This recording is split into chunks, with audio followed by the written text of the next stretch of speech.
Well, it looks like there's a bit of a shakeup at Microsoft and at some of their studios. This shouldn't really come as much of a surprise, but there are a lot of fans that are acting pretty shocked over it. To be honest with you, I think that it just kind of goes with the direction of how everything is trending right now. When we look at all the different studios that are closing down or laying off people, it's a real sad state of video games. I think something like 8,000 to 12,000 people in the industry have been laid off. Really, really bad situation. One that, of course, I sympathize with completely. It is kind of a weird situation that we're in because, we had the lockdowns and things like that. And, during the lockdowns, of course, gaming picked up a tremendous amount. Like, that's just the honest truth. But what happened is, once that stuff got over with, you had a surplus of people and a surplus of workers. So this is something that is kind of taking people a little bit off guard. So Microsoft completed their purchase of Activision, and everybody's like, okay, great, now they've got this game from Blizzard, this new IP, and Microsoft of course canceled that. Had a lot of turnover at Blizzard and things like that, and now this happens. Skylanders and Crash Bandicoot developer Toys for Bob announced that they're leaving Activision and going completely independent. Now, Toys for Bob did the wonderful Crash Bandicoot 4. They did the Skylanders Reimagining series. They did the, they do a lot of stuff, the Spyro games. But, to be honest, they had been caught doing mostly Call of Duty support work for the last little bit. So even though they're really good at those other things, and they're really good at them, right? Like the Spyro trilogy was great, Crash Bandicoot was great, Skylanders, love them.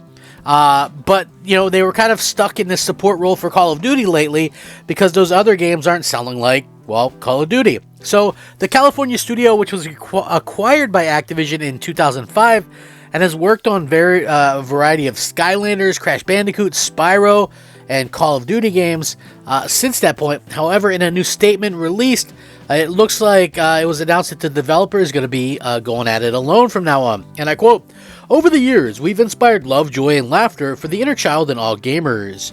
We pioneered new IP and hardware technology in Skylanders. We raised the bar for best-in-class remasters in Spyro Reignited Trilogy. We've taken Crash Bandicoot to innovative, critically acclaimed new heights. With the same enthusiasm and passion, we believe that now is the time to take the studio and our future of games to the next level. This opportunity allows us to return to our roots of being small and nimble studio." Of course, the statement, they said that despite the decision to go independent, that they are, quote, "exploring a possible partnership with Microsoft," and I quote, "And while we're in the early days of developing our next new game, and a ways away from making any announcements, our team is excited to develop new stories, new characters, and new gameplay experiences. Our friends at Activision and Microsoft has been extremely supportive of our new direction, and we're confident that we will continue to work closely together as part of our future." So obviously, in recent years, Toys for Bob has assisted with development for Call of Duty, but is best known behind the Skylanders and 2020's Crash Bandicoot 4, It's About Time, and 2018 Spyro Reignited Trilogy. In its most recent game, the Crash Team Rumble, an online multiplayer strategic platformer, which was released to kind of mixed reviews or whatever. It seemed like maybe that was kind of forced on them, games as a service type situation to try and earn more money, and it didn't really go that well. They're actually canceling all of the season passes and stuff like that. They're going to leave the servers on, but you can't buy any more microtransactions. I think they're just giving them away at some point or something. But again, I think they're a talented studio. One of my original thoughts when Microsoft bought Activision was Toys for Bob would probably be perfect to bring back, like a Banjo-Kazooie or a Conker or something along those lines with like a complete remake, and then like kind of test the waters or whatever to see if there's any kind of interest in, bringing in like a full new game. Because listen, my favorite Crash Bandicoot game, despite me being like an old school gamer, is Crash Bandicoot 4. It's About Time. That game is just phenomenally well done.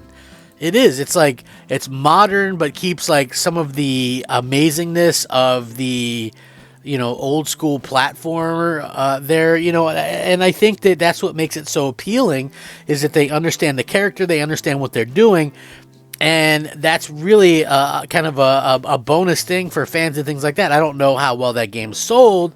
I own it on both platforms, Xbox and PlayStation, but that game was just so well done. And to me, I thought, hey, this team really knows what they're doing. They can go out there and, have a situation where they could maybe do a Conquer or something, bring back something along those lines for Xbox, in the future. And I thought that would have been pretty awesome to see.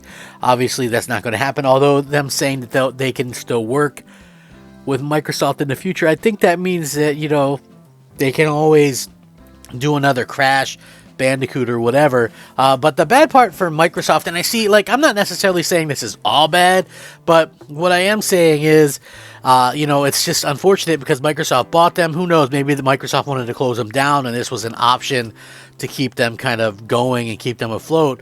But, Microsoft losing out on this team that, people were kind of excited for is pretty much on brand for what they're doing. So, again, I really, really think that people, are kind of looking at this in two different ways. So like I said, I think this is a little bit of a strange situation for sure. But, at the end of the day, they could probably still make Crash Bandicoot games or Spyro games or whatever. They would just be, from a perspective of sort of a rented out studio or whatever. And I think Microsoft, they win a little bit in this as well from their point of view because, at the end of the day, they want people to play their games, but they're not going to have to pay any bills for this studio, which, by the way, they closed down the offices for this studio, so now they're just a completely remote studio, and they're going to be able to do their own thing. But they are talented, so maybe this was something that really kind of helped them survive or what have you. We'll see what happens. It's going to be interesting. At least they didn't close down. Thankful of that. And, again, we'll see how this kind of changes in the future and what happens, later on. Again, Microsoft is sort of wild, wild and crazy at this point. I don't even know what to say anymore. A lot of times I'm just flabbergasted by this stuff. It's like, you just bought this company. What are you guys doing? You know what I mean? So, yeah, I can understand why people are a little bit kind of weirded out by this and think that, it's all a big fail or whatever. I'm not looking at it personally as a fail.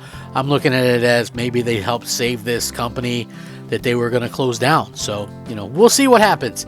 Anyway, my name is Crap Gamer, and this has been Crap Gamer Reviews. Thank you so much for watching. I really do appreciate it. If you enjoyed the content, please like and subscribe. Rack 'em up. Crap Gamer out.